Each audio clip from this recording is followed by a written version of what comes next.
말씀이었습니다.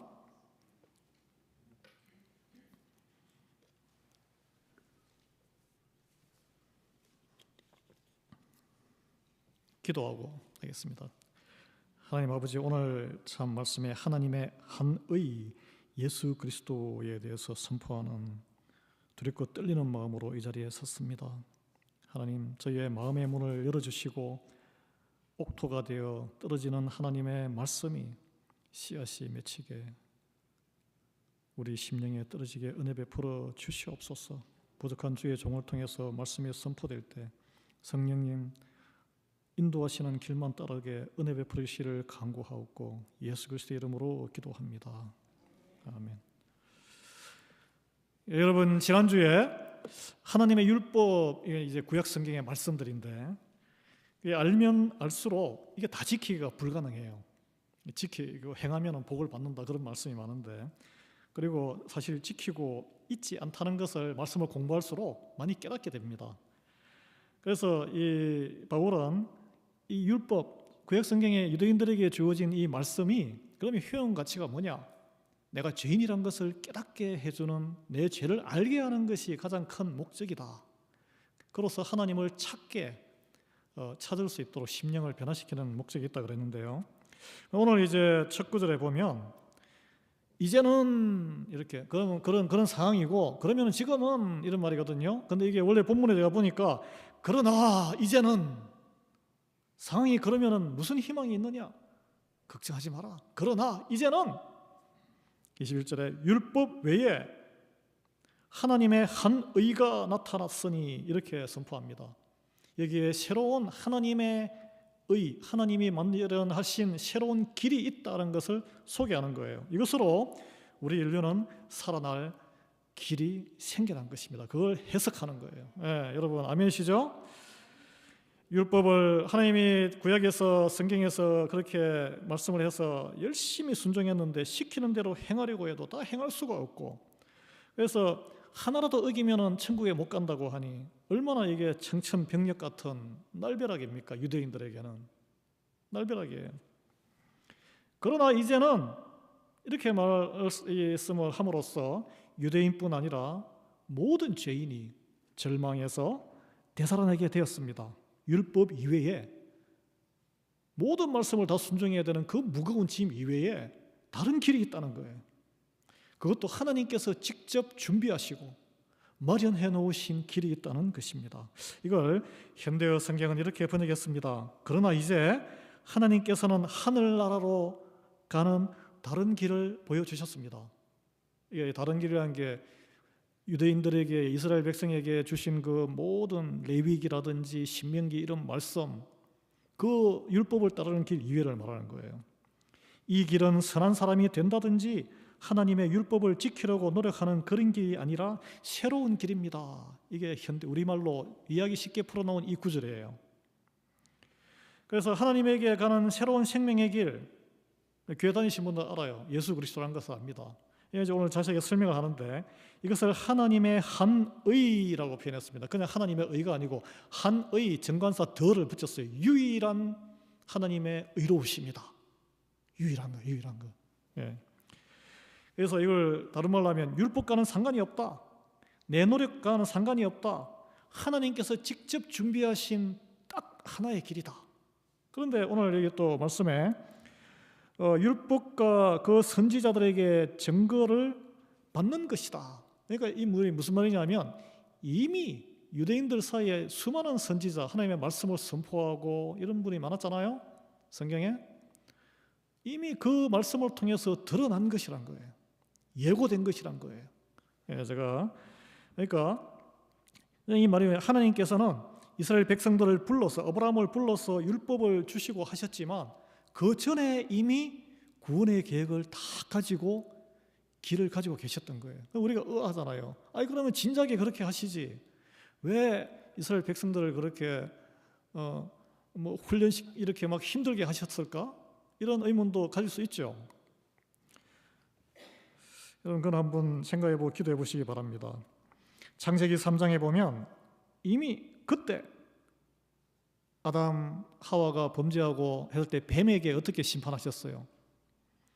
여인의 후손이 자손이 너의 머리를 깰 것이다. 하나님은 이미 계획을 가지고 계셨던 거예요. 그리고 이사야서에 보면은 처녀가 아기를 낳아서 뭐라고 불릴 거라고요? 임마누엘, 우리와 함께하는 하나님. 경험하는 예수님을 이야기하고 성령님을 말합니다. 이미 예언되었어요. 이제 이해를 못했을 뿐이에요. 복음이 선포되지만 이해가 되지 않고 받아들이지 못하면 그냥 흘러 지나가게 됩니다.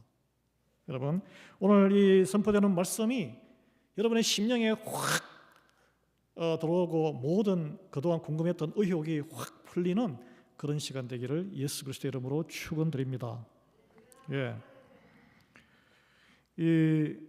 하나님께서 이 한 의를 미리 준비해 놓으셨다는데 큰 위안이 돼요. 우리의 능력 밖이에요. 우리를 그만큼 사랑하시는 거예요. 이 하나님의 한 의로 표현된 생명으로 가는 새로운 길, 어떤 길인가요? 우리가 지금 이 시대를 살아가는데 나에게는 무슨 의미가 있을까요?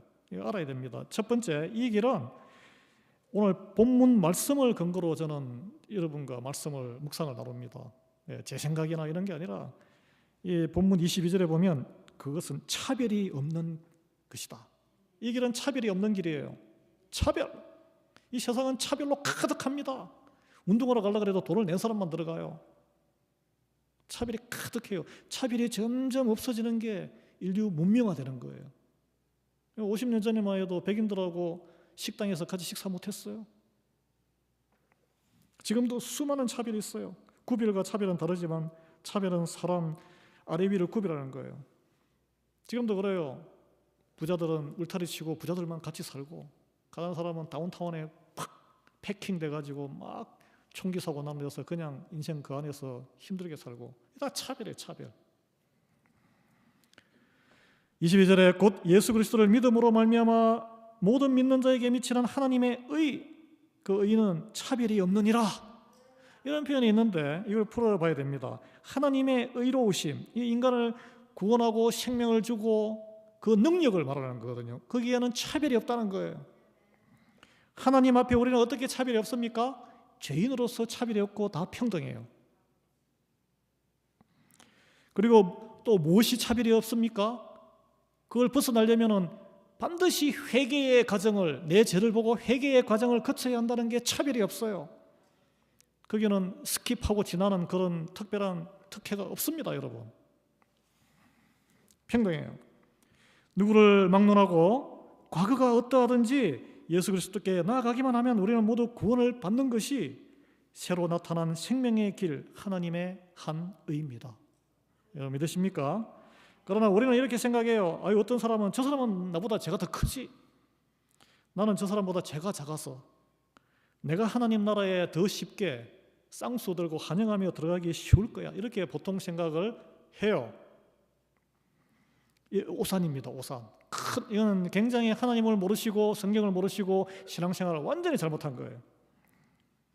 세상의 법정에서는 왜 그러냐면 우리가 보고 뉴스로 보고 경험이 그렇게 생각을 주는 거예요. 세상의 법정에 가보십시오. 형량이 죄에 따라서 죄에 큰 죄가 있고 작은 죄가 있습니다. 형량이 다 달라요. 그러나 하나님의 법정에서는 죄의 무거운 죄와 가벼운 죄가 없습니다, 여러분. 판결은 오직 한 개밖에 없어요. 사형이냐, 사면이냐. 23절은 이를 이렇게 표현했어요. 모든 사람이 죄를 범하였음에, 이게 너는 큰 죄를 범하고 너는 작은 죄를 범하고 이렇게 표현하잖아요. 모든 사람이 죄를 범하였음에 하나님의 영광에 이르지 못하더니라고 그냥 간단하게 표현합니다. 티끌같이 작은 죄만 있는 사람이든지 태산같이 큰 죄를 지은 사람이든지 똑같이 하나님 앞에 갈 수 없는 것은 똑같다는 거예요. 하나님 나라에 들어갈 자격이 없는 그냥 죄인이에요. 우리가 보기에는 용서받지 못할 만큼 저주받은 큰 죄가 있어요. 그리고 쉽게 용서받을 수 있는 죄 같지 않은 가벼운 죄도 있습니다. 에이, 뭐 그거 가지고 그래, 그러면서. 그래서 우리는 그래요. 사람들이 다 손가락질하는 죄를 나는 짓지 않았기 때문에 나는 떳떳하고 좀 더 의로운 인간이야, 이렇게 다 생각해요. 뭐 저라고 안 그러겠습니까? 그러나 여러분, 우리 장로교의 신앙고백의 바탕이 되는, 들어보셨죠? 웨스트민스터 신앙고백서는 이 부분에 대해서 이렇게 말을 하고 있습니다. 저주받지 않아도 좋을 만큼 작은 죄는 없다. 마찬가지로 진실하게 회개하는 자를 저주할 만큼 큰 죄도 없다. 이 우리 신앙의 바닥입니다. 바탕이에요, 바탕. 여러분, 충격적이지 않습니까? 다시 한번, 모든 죄는 크고 작음의 차별 없이 평등합니다. 이 하나님 앞에 그런 거예요. 우리 눈에는 다르게 보이죠.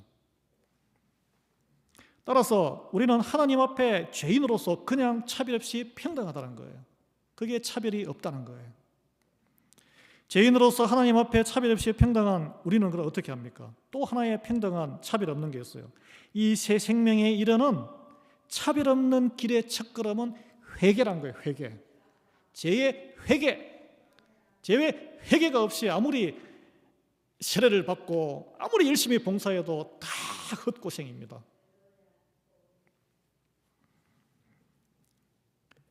근데 죄를 알아야, 회개할 죄가 뭔지를 알아야 회개를 하죠. 죄를 깨닫게 해주는 것이 하나님의 말씀. 그래서 처음으로 아브라함 부른 자손들에게 율법을 주고 말씀을 그렇게 준 거는 죄를 좀 깨달아라. 그 하나님의 사랑인 거예요, 그게. 그 하나님이 말씀으로 하실 역할이지 내가 배우자에게 내 역할이 아니란 거예요, 그게. 제가 여러분에게 이 장로님, 집사님 왜 그래요? 그 성격 좀 뜯어 고치세요. 지적질합니까? 그건 제 역할이 아니에요. 그게 이제 구약 성경의 말씀이고 율법에, 오늘 성경에서 율법이라고 그럽니다. 그런데 왜 재해결이 필요하면 이거 없이는 하나님의 용서가 안 나오기 때문에 그래요. 그대로 안고 가는 거예요, 그냥 해결 없이. 근데 우리는 이제 이 신앙생활 하면은 교회 오고 세례 받고 교회를 다니고 이렇게 예배를 드리면은 이런 생각을 합니다. 저도 이제 그런 생각을 한때 오랫동안 했는데 막연하게 뭉뚱그려서 옛날에 그냥 이런 게 생각이 나면서 잘못했지 그러면서 뭉뚱그려서 회개했다고 생각해요. 그래서 나는 회개한 사람이야 라고 스스로 만족해요. 나는 회개했는데 깨끗한데. 그래서 내 죄를 계속 들여다보지 않고 말씀은 계속 받잖아요. 다른 사람의 죄가 자꾸 보이는 거예요, 이게. 그런 사람은 변해요. 목사라고 안 그러겠습니까? 어디서 표출되냐면 가장 가까운 자주 보는 배우자에게서 그런 악한 습관이 표출이 된다는 거예요. 표출이 됩니다. 그러나 회개는 내 죄 하나하나 낱낱이 하나님께 먼저 고백하고 용서를 비는 것이지만 특히 사람과의 관계에서 상대방을 노엽게 하거나 특히 교회 공동체를 노엽게 한 자는 자기 죄를 사적으로 고백하고 공개적으로 고백해야 됩니다. 그리고 상처받은 이에게 사과를 해야 돼요. 내가 회개했다는 것을 선언해야 하나님이 let it go 한다는 거예요. 그리고 이 죄란 것이 계속 생겨나요. 우리 몸이 이게 연약하기 때문에 이 몸을 입고 사는 이상, 그래서 말씀으로 죄를 들여다보는 것이 사실 끝없는 신앙생활의 매일의 필수 과정 코스란 거예요. 대학으로 치면 선택 과정이 아니고 필수 과정이에요. 그거 안 하면 졸업이 안 돼요. 여러분 오늘 아침에 뭘 드시고 오신 분 있고 안 드시고 오신 분 있지만 금식 안 하면 매일 밥을 드시죠. 음식을 드시면 어떻게 합니까? 배설하셔야 되잖아요. 잘 먹고 잘 배설하는 게 육신의 건강의 어떠문입니다. 마찬가지예요. 영적인 건강을 위해서는 말씀을 매일 드시고 잘 배설해야 돼요. 배설하는 게 뭘까요? 회개하고 뉘우치는 거예요. 안 드시고 배설 안 하시면 며칠 못 갑니다. 그런데 계속 드시기만 하고 배설이 없으면 어떻게 돼요? 병나요.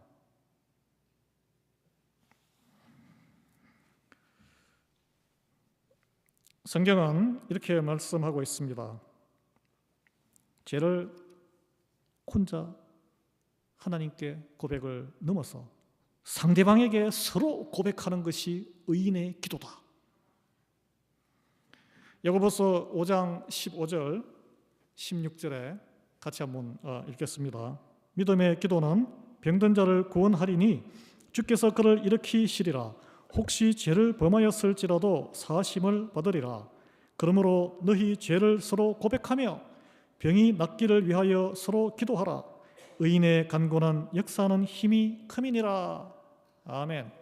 이게 굉장히 오해받는 구절인데, 육신으로 아픈 자들에게 기도를 하고, 또 어떤 사람들은 육신으로 아픈 이유는 그 사람이 무슨 죄가 있어서 아픈 거야. 이게 완전 100% 오해하는 거예요. 그 구절이 아닙니다. 내 죄를 상대방에게 고백함으로써 나타나는 관계의 회복을 말합니다. 관계의 회복과 영혼이 병든 성도를 주님의 치유하심으로 구원에 이르게 하는 믿음의 기도, 이 간구를 의인의 기도라 그래요. 그럼 누가 의인일까요? 여기에 나오는 의인은 내 죄를 먼저 상대방에게 고백하는 자가 의인이란 거예요. 만나면 내 죄를 먼저 고백하는 성도가 되기를 예수 그리스도의 이름으로 축원합니다. 그래서 죄를 적으셔야 돼요. 이렇게 수첩에. 오늘 이런 죄. 상대방과의 관계에서 내가 또 이런 죄 하지 말아야 될 말을 했구나.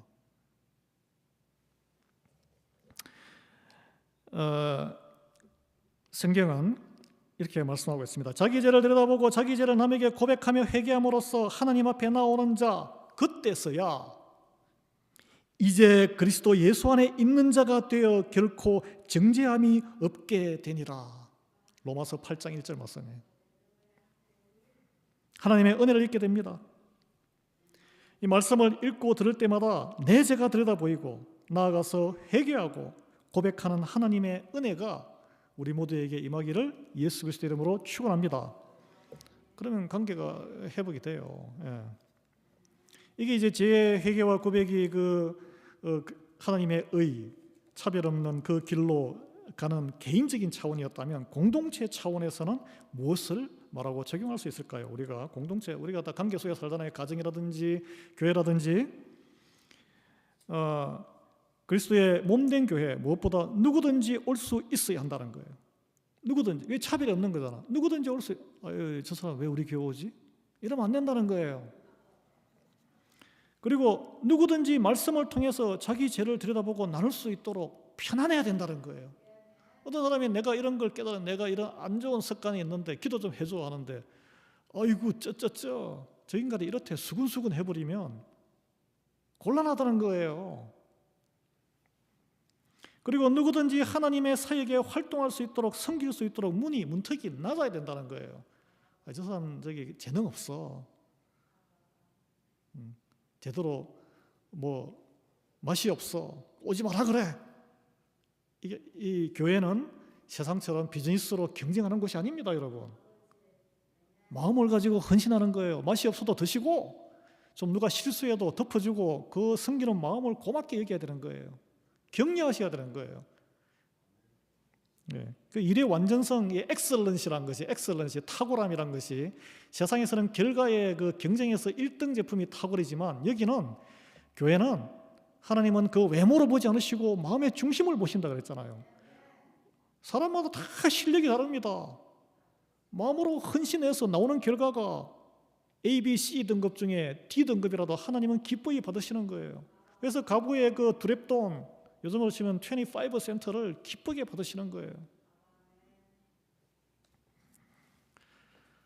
우리 눈에는 다 이렇게 사람들과 그들의 결과에 끊임없이 평가하죠. 죄와 의로움의 차이가 크고 작아 보여요. 하나님에게는 그게 다 무의미하다는 거예요.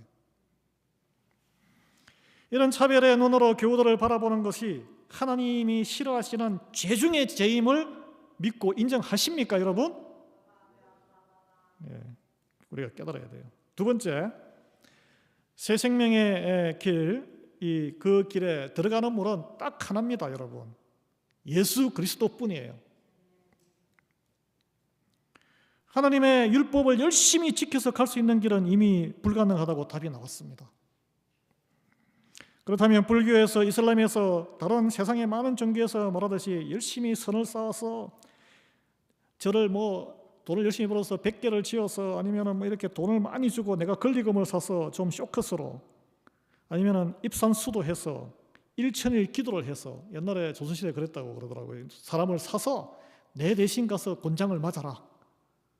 그러니까 내가 너한테 용돈을 줄 테니까 내 대신 가서 주일 예배를 좀 드리고 온나. 이거랑 똑같은 이야기예요. 요즘 그렇게 하시는 분 없지만 세상적으로 생각하면 그렇게 생각할 수 있어요. 또는 100일 금식과 100일까지는 힘들어도 40일 금식, 고난 수행을 많이 해서 갈 수 있을까요? 아니면 저처럼 책 보기 좋은 사람은 공부를 많이 해서 무슨 신학 박사에다가 목회학 박사에다가 주렁주렁 뭐 많이 하면 하나님이 아이고 기특하다, 지식을 많이 쌓아서 갈 수 있는 것도 아닙니다. 오늘 성경 말씀은 오직 예수 그리스도만이 하나님의 한의, 하나님 나라를 갈 수 있는 외길이다 라고 하고 있어요. 예수님께서 직접 요한복음 14장 6절에서 이런 말씀을 하셨는데 우리가 다 아는 말씀입니다. 내가 곧 길이요 진리요 생명이니 나로 말미암지 않고는 아버지께로 올 자가 없다. 이 말씀을 우리는 새겨둬야 돼요. 맨 처음에 나오는 게 뭡니까? 길은 걷는 거예요. 걷는 거. 예수 그리스도를 통하지 않고서는 하나님께 올 수 있는 이는 아무도 없습니다. 믿습니까, 여러분? 그 천국에 들어가는 문은 오직 예수 그리스도를 통해서 가는 문밖에 없다는 거예요. 그래서 요한복음 10장에 보면 예수님께서 이런 말씀을 하십니다. 나는 양의 문이라. 누구의 문? 양의 문.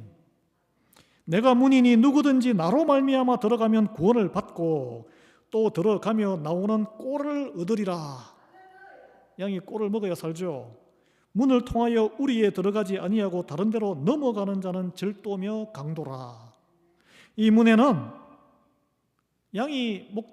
목자가 양을 알아보고 양은 목자의 딸랑거리는 소리와 목소리를 알아서 간다 그랬어요. 이 문은 양만이 들어갈 수 있는 문입니다. 딱 보고 다른 일이나 늑대가 들어오면 탁 맞겠죠. 못 들어가요. 여러분의 교회에 밖에서 안으로 들어오실 때 모두가 한 문으로 들어오셨어요. 그러나 밖에서 보십시오. 처음 오시는 분은 어느 문으로 가야 될지를 모릅니다. 문이 너무 많아요. 사방에서 밖에서 보면. 그죠? 본당에 들어올 수 있는 방법은 그러나 많습니다. 유리창 깨고 들어와도 됩니다. 누구처럼 천정 뚫고 들어와도 돼요. 문 따고 들어와도 됩니다. 그렇잖아요? 그럼 그 사람 누구예요? 우리 신실한 교우가 아니고 강도예요, 강도. 마찬가지로 예수님을 통해 하나님께 나오는 자만이 온전히 하나님 앞에 나올 수 있다는 거예요. 예배드리기 위해서 교회에 하나님 앞에 하나님 만나기 위해서 오는 모든 분들 주차장에서 주차하시고 정문을 통해서 한문을 통해서 다 들어오셨어요.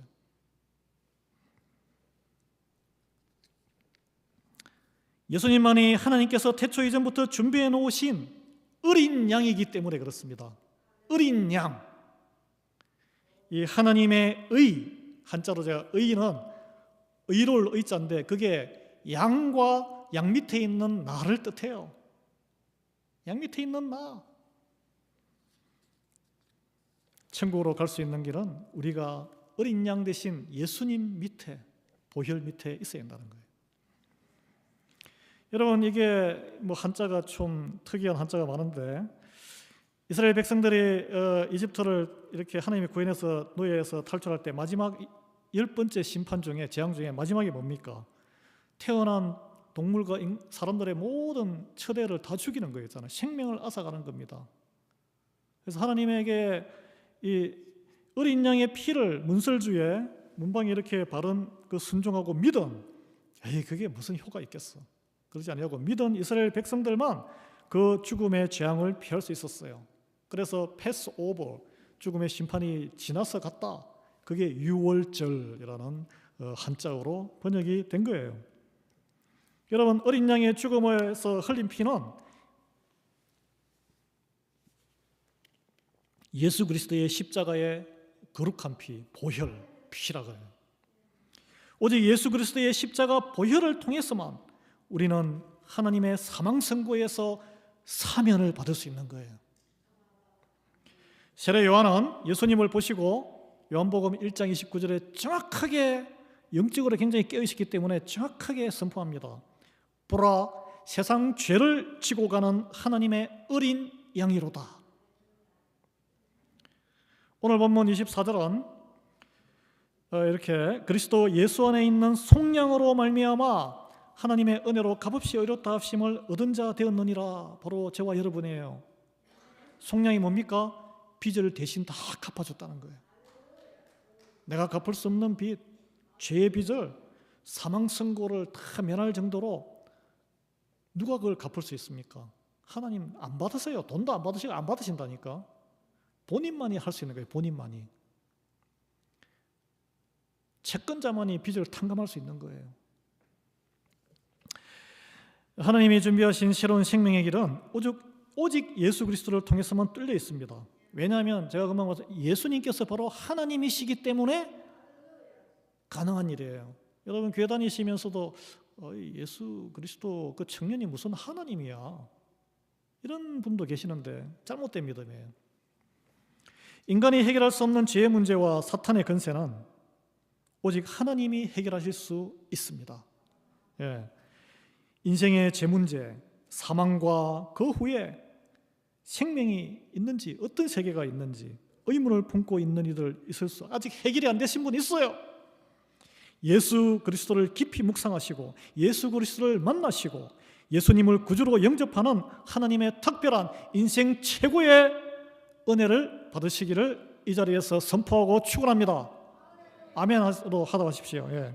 세 번째, 하나님의 한 의로 나타난 새 생명의 길로 가는 문, 유일한 문. 이 문이 열리려면 뭐가 필요합니까? 열쇠가 필요해요. 열쇠. 여러분 주중에는 제가 있더라도 문 다 잠가 놓습니다. 열쇠 없으면 교회에 못 들어오세요. 누군가 열어줘야 돼요. 이 열쇠는 무엇이냐? 그게 믿음이라는 거예요. 믿음.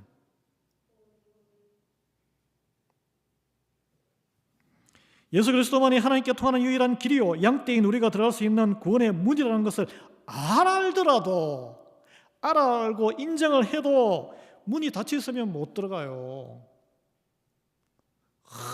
어디 정말 너무 힘들고 막 사건 터져가지고 어디 하소연할 데 없어서 하나님 앞에 좀 엎드려서 집에서는 집중도 안 되고 해서 여기 와서 기도하려고 하는데 문이 잠겨 있으면 교회 들어올 수 있습니까? 못 들어옵니다. 문을 열 수 있는 열쇠가 필요합니다. 교회 주차장에 왔는데 많은 문들이 있는데 어디로 가야 될지 처음 오시는 분은 몰라요. 그런데 이제 안내를 따라서 정문을 찾았는데 문이 닫혀 있으면 또 못 들어가요. 제가 말씀드렸듯이 열쇠가 있어야 되는데 물론 먼저 온 저라든지 장로님들이 다 문을 열어놓고 안내하니까 쉽게 들어올 수 있습니다. 그래서 복음은 전하고 안내를 해야 돼요. 하나님의 한 의인 생명의 길, 구원의 길은 예수 그리스도의 문을 열기 위해서 우리 세상은 열쇠가 똑같지만 같은 예수 그리스도의 믿음, 각자가 열쇠를 가지고 있어야 돼요. 각자가 필요할 때 항상 여셔야 됩니다. 22절에 예수 그리스도를 믿음으로 말미암아 모든 믿는 자에게 미치는 하나님의 의인이 믿음으로.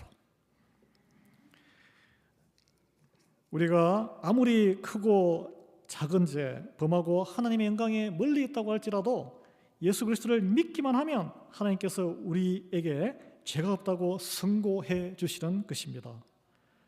열쇠를 들고 오셔서 탁, 요즘은 호텔에 하면은 찡 하고 그냥 대기만 하면 열리죠. 이 효력을 드러내려면 하나님의 한 의인 예수 그리스도의 실체를 아셔야 되는 거예요. 알아야 뭘 믿지. 예수 그리스도를 통해 하나님께서 죄인이 우리에게 이루시고자 하시겠다는 또 언약을 알아야 돼요. 약속. 그래서 소망을 가지고 붙들고 어려울 때라든지 시련과 고난이 와도 믿고 가는 거예요. 이게 뭘 페이할 게 없어요. 그냥 원하면 주세요. 공짜예요, 공짜. 공짜로 받는 게 이게 은혜란 거예요. 믿기만 하면 공짜로 받는 특혜. 공짜면은 내가 내 신앙을 자랑하고 내세울 게 있습니까? 율법을 열심히 지키고 해가지고 가겠다고 한 사람들은 내세울 게 많죠. 근데 이걸 은혜로 받은 사람은 내세울 게 없어요. 뭘 자랑해요? 내가 열심히 했다는 걸 자랑할 게 아니라 예수 그리스도의 사랑과 예수 그리스도의 그 은혜를 자랑해야 되는 거예요. 예, 그게 복음의 진수입니다. 모든 것은 예수님의 수고요, 예수님 덕분이기 때문에 그래요. 그게 하나님이 우리를 향한 사랑이에요. 예. 이제 믿음으로만 가능하다는 게 잘 안 믿겨질 텐데, 뭐 우리는 재벌이 아니지만 재벌 3세들이 많잖아요, 한국에. 그 애들이 뭐 한 게 있어가지고 그 큰 재산을 물려받아요. 내가 아버지 아들이라는 걸, 딸이라는 걸 믿고 있기 때문에 그냥 물려받은 거예요. 예. 하나님께서는 신실하시기 때문에 약속을 지키시는 분이고 이것을 하나님의 의라고 합니다. 여러분, 예수님은 누구십니까? 누구세요? 예수님은 하나님이시고 하나님의 자리를 비우시고 그 영광을 놔두시고 우리의 낮은 인간으로 오신 분이에요. 제가 본문이 있는데 빌립보서 2장 6절에서 11절 같이 한번 읽도록 하겠습니다. 그거 아닙니다. 그 앞에. 예. 없나요? 제가 읽어드리겠습니다. 그는 근본 하나님의 본체시나 하나님과 동등됨을 취할 것으로 여기지 아니하시고 오히려 자기를 비워 종의 형체를 가져 사람들과 같이 되었고 사람의 모양으로 나타나셨음에 자기를 낮추시고 죽기까지 복종하셨으니 곧 십자가에 죽으심이라. 이름으로 하나님이 그를 지극히 높여 모든 이름 위에 뛰어난 이름을 주사 하늘에 있는 자들과 땅에 있는 자들과 땅 아래에 있는 자들로 모든 무릎을 예수의 이름에 꿇게 하시고 모든 입으로 예수 그리스도를 주라 시인하시고 하나님 아버지께 영광을 돌리게 하셨느니라. 여기 포인트는 뭡니까? 하나님이 우리에게 내려오셨다는 거예요. 그걸 화목 제물이라고 그럽니다. 내가 제물이 됐다는 거예요. 폭행, 절도, 마약 거래, 살인으로 인해서 그 흉악범들에게 모조리 유죄 판결이 떨어졌습니다.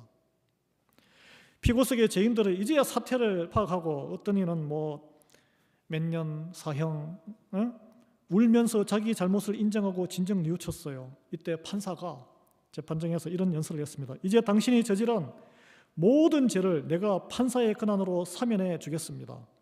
당신들은 이제 자유롭게 가십시오. 당신들의 범죄 기록도 다 깨끗하게 말소될 것입니다. 아무런 처벌도 없습니다.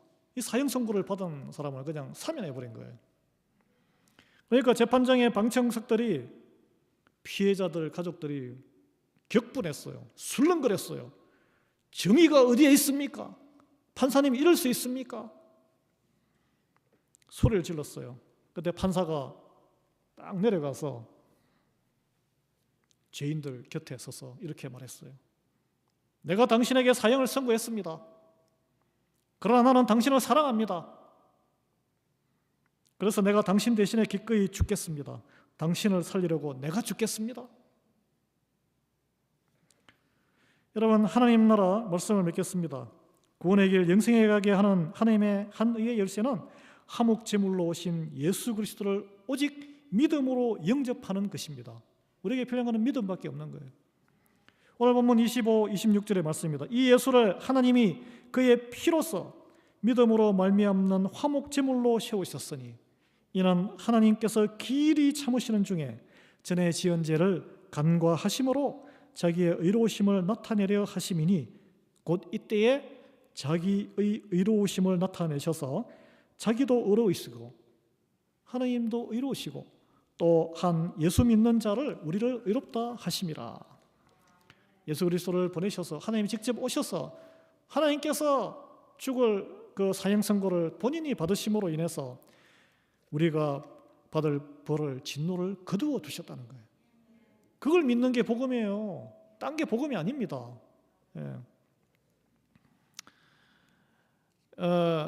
그 이제 우리에게 믿음의 열쇠를 주셨는데 그걸 믿는 게 복음이에요. 그러면 이걸로 끝입니까? 오늘 본문은 끝에 이런 말씀이었어요. 우리에게 남은 일로 그럼 율법은 하나님 말씀은 다 도루묵이냐? 아니다. 율법을 굳게 세운다. 감사와 기쁨으로 섬기는 자원하는 심령에 부족하지만 저의 것을 영광을 받아 주십시오. 주님과 함께 가는 길이 즐겁습니다. 그걸 말씀하는 거예요. 그 새 생명의 길은 화목의 길입니다. 믿음의 크고 작은 것과 상관없이 우리가 서로 차별하지 않고 낮은 데로 일부러 가서 구원하신 예수님처럼 우리가 내려가서 우리는 다 본능적으로 더 높은 것으로 올라가고 싶어요. 더 잘난 사람들과 친하고 싶어요. 더 많이 벌고 싶어요. 그게 아니에요. 더 내려가서 그곳에 주님이 계시기 때문에 그곳에서 시간을 보내고 들어주고 그렇게 한다는 거예요. 제가 한국 언론에 수년 전에 나온 김기국 어린이의 사연을 한번 소개하겠습니다. 이 학생은 키가 자라지 않는 특이한 병을 근육 무슨 수축 이런 걸 앓고 있는데 또래보다 머리 하나가 작아요. 여기 오른쪽에 울고 있는 저 어린이가 김기국 어린이인데 6학년인데 키가 100 어깨 정도밖에 안 오죠. 친구들하고 운동회 때마다 달리기를 하면 항상 꼴찌였죠. 그래서 마지막 6학년 운동회 때 아유 아빠 저는 더 이상 나가서 창피하게 괴롭습니다 하니까 아빠가 아니야 그래도 열심히 달려서 너 최선을 다해라. 그래서 아빠 말에 순종해서 달렸는데 땅 소리가 나자마자 달리니까 금방 차이가 확 날 수밖에 없죠. 그런데 막 달리다 보니까 갑자기 친구들이 뒤로 달려오는 거예요. 4명이서 손을 딱 잡고 이렇게 달려서 결승점에 똑같이 골이 냈습니다. 모두가 1등을 했어요. 얘는 달리기에서 그 어린 나이에 처음으로 1등을 했어요. 그래서 이 사연이 누가 거기서 운동회 가 있는 그 부모 중에 다른 부모가 사진을 찍어서 올리니까 이게 화제가 돼가지고 그래서 프로야구 시구 사진 하나 보내주세요. 같이 시구하잖아. 나란히 서가지고 여러분 하나님은 하늘 영광을 부리시고 인간의 몸이 되어서 성자 나사렛 예수로 이 땅에 내려오셨습니다. 그래서 그를 믿는 자 그 누구도 차별 없이 모든 죄인의 죄를 탕감해 주시고 위에서 십자가에 매달려 죽으시기까지 하셨어요. 우리가 모두 값없이 오직 믿음으로 사망에서 영생으로 승리할 수 있도록 오늘도 우리와 함께 성령으로 동행하시는 분이에요. 그분에게는 남는 장사가 아니에요. 다 잃어버리는 수고예요. 여러분 우리도 연약하고 뒤처진 우리에게로 내려오셔서 이번 주도 우리와 함께 달리고 김기국 어린이 친구들처럼 친구와 벗이 되어주시는 예수님을 생각하시고 의지하시고 한 주 승리하시기 바랍니다. 우리 다 1등 하셔야 돼요. 나 혼자 1등 하면 안 돼요. 그래서 한 주간 특히 나보다 더 연약한 우리 교우들, 주변의 이웃들, 예수님이 계신 곳이 어딘가 눈여겨보고 시간과 관심을 보내는 저와 여러분 되기를 예수 그리스도의 이름으로 축원합니다. 우리 같이 내 평생 사는 동안